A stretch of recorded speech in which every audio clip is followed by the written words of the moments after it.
all Freemasons. And these are Freemasons, and so are these.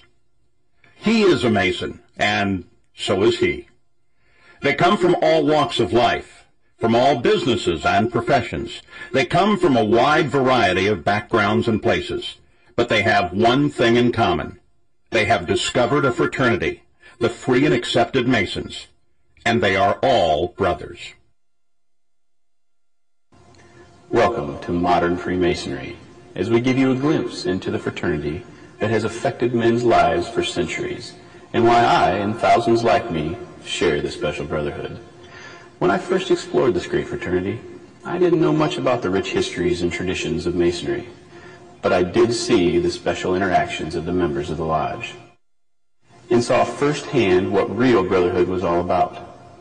These guys considered their fellow lodge members as a type of extended family, and I was impressed by the closeness they shared.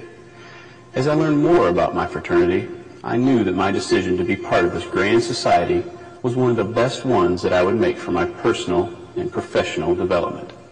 As I began to see how I fit into an organization that has affected the lives of many of our U.S. presidents, starting with George Washington, and includes some of the greatest movers and shakers of the past 300 years, I knew that I would benefit from these rich traditions, the same values and traditions that helped these men become better men, and having the same effect on me today.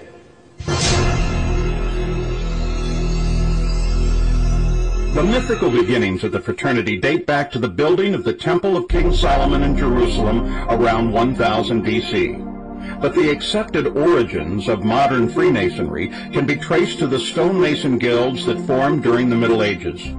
The trade secrets of building Gothic cathedrals from massive stones without the use of mortar and with the use of geometry to turn a small drawing into an enormous structure were jealously guarded secrets. Secrets not even divulged to the priests of the churches who employed them. The guilds were developed to train masons in these skills, to enforce a standard of workmanship, and to hold their members to those high standards, as well as protect those valuable secrets. As the Gothic style of architecture lost its popularity and the common people became better educated across Europe, the Masonic guilds lost their reason for existence. But as the Age of Enlightenment dawned, a group of philosophical men saw in Masonry the ideal metaphor for character building in men. Construction of a strong, well-balanced structure, built with the assistance of many like-minded men and dedicated to God, much like the cathedrals of old.